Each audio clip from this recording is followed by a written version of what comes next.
வீட்டில் இருக்கிற சிம்பிளான பொருளை வச்சு ரொம்ப டேஸ்டியான இந்த முட்டை குழம்பு எப்படி செய்யுதுன்னு வீடியோக்குள்ளே போய் பார்க்கலாங்க. வீடியோக்குள்ளே போகிறதுக்கு முன்னாடி ஃபஸ்ட் டைம் நம்ம சேனலை பார்க்குறது இருந்தால் சேனலை சப்ஸ்கிரைப் பண்ணிக்கோங்க. மறக்காமல் லைக் பண்ணிட்டு உங்கள் ஃப்ரெண்ட்ஸ் அண்ட் ஃபேமிலி மெம்பர்ஸ்க்கு ஷேர் பண்ணிக்கோங்க. ஃபஸ்ட்டு இந்த ரெசிபி செய்கிறதுக்கு ஒரு மிக்ஸி ஜார் எடுத்து வச்சுருக்காங்க. இதில் துருவின தேங்காய் வந்து சேர்த்துக்கலாம். சேர்த்துட்டு இது கூட பட்டை, கிராம்பு, ஏலக்காய், கூடவே முந்திரி வந்து சேர்த்துக்கலாங்க. சேர்த்துட்டு பொட்டுக்கடலை இருந்தால் அதுவுமே சேர்த்துக்கோங்க. நல்ல ஒரு திக்னஸ் கொடுக்கும் குழம்பு. அதுக்காக தான் நல்லா பேஸ்ட்டாக அரைச்சி எடுத்து வச்சுட்டு இப்போ குழம்பு செய்கிறதுக்காக ஸ்டவ் ஆன் பண்ணிவிட்டு கடையை சூடுபடுத்திட்டு எண்ணெய் ஊற்றிக்கோங்க. எண்ணெய் நல்லா சூடானதுக்கு அப்புறமா பொடியாக கட் பண்ணி வச்சுருக்கிற வெங்காயம் வந்து சேர்த்துக்கலாங்க. சேர்த்துட்டு இப்போ இந்த வெங்காயத்தை வந்து வதக்கி விட்டுக்கலாம். இந்த வெங்காயத்தை வதக்கி விட்டுட்டு 2 பச்சை மிளகாய் வந்து நீளவாக்கில் கட் பண்ணி சேர்த்துக்கோங்க. சேர்த்துட்டு இது கூடவே ஒரு கொத்து கருவேப்பிலையும் சேர்த்துட்டு இப்போ நம்ம இதையும் நல்லா வதக்கி விட்டுறலாங்க. இதெல்லாம் நல்லா வதங்கினதுக்கு அப்புறமா 3 சின்ன சைஸ் தக்காளி வந்து பொடியாக கட் பண்ணி வச்சுருக்கேன். இப்போ அதையும் சேர்த்துக்கலாம். சேர்த்துட்டு இப்போ அதையும் நல்லா வதக்கி விட்டுறலாங்க. தக்காளி வதங்கிறதுக்காக கொஞ்சமாக உப்பு வந்து சேர்த்துக்கலாம். அப்போ தக்காளி வந்து நல்லா சீக்கிரமாக வதங்கி வந்துடும்.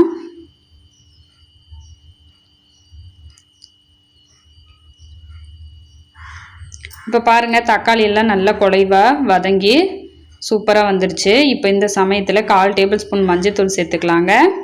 1 டேபிள் ஸ்பூன் மிளகாத்தூள் சேர்த்துக்கோங்க. 2 டேபிள் ஸ்பூனு தனியாத்தூள் சேர்த்துக்கிறேன். கூடவே 1 டேபிள் ஸ்பூனு சிக்கன் மசாலா வந்து சேர்த்துக்கலாங்க. சேர்த்துட்டு இப்போ இந்த மசாலாவோட பச்சை ஸ்மெல் போகிற அளவுக்கு இதையும் நல்லா வதக்கி விட்டுறலாம். வதக்கி விட்டுட்டு இப்போ நம்ம அரைச்சி வச்சுருந்தோம்ல தேங்காய் பேஸ்ட்டு அதை வந்து சேர்த்துக்கலாங்க. சேர்த்துட்டு இப்போ இதையும் நல்லா வதக்கி விட்டுறலாம்.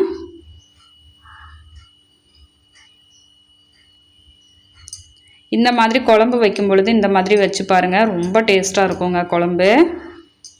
இப்போ தண்ணி வந்து ஊற்றிக்கலாங்க. தேவையான அளவு தண்ணி வந்து ஊற்றிக்கலாம். நமக்கு எந்த அளவுக்கு வந்து குழம்பு வேணுமோ அதுக்கு தகுந்த மாதிரி தண்ணி வந்து ஊற்றிக்கோங்க.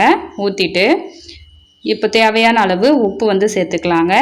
சேர்த்துட்டு ஒரு லிட்டு வந்து க்ளோஸ் பண்ணிடலாம். இது நல்லா கொதிக்கட்டும். இப்போ பாருங்கள், கொதிச்சு வருது. இந்த சமயத்தில் நம்ம வேக வச்சுருக்கிற எக்கு வந்து சேர்த்துக்கலாங்க. சேர்த்துட்டு இப்போ அடுப்போட தீயை வந்து கொஞ்சமாக குறைச்சி வச்சுட்டு மீடியம் ஃப்ளேமில் வச்சுட்டு ஒரு 3 நிமிஷம் இதை கொதிக்க வச்சிடலாம்.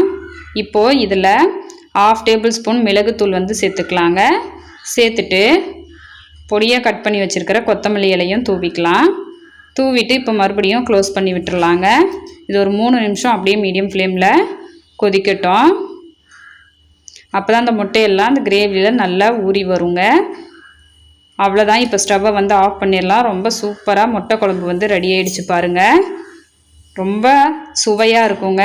இட்லி, தோசை, சப்பாத்தி, பூரி, சாதம்னு எல்லாத்துக்கூடவும் வச்சு சாப்பிட்லாம். அவ்வளோ வந்து டேஸ்ட்டாக இருக்கும்.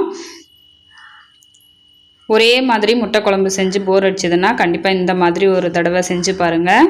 ரொம்ப அட்டகாசமாக இருக்குங்க. ஃபஸ்ட் டைம் நம்ம சேனலை பார்க்குறது இருந்தால் சேனலை சப்ஸ்கிரைப் பண்ணிக்கோங்க. மறக்காமல் லைக் பண்ணிட்டு உங்கள் ஃப்ரெண்ட்ஸ் அண்ட் ஃபேமிலி மெம்பர்ஸ்க்கும் ஷேர் பண்ணுங்கள்.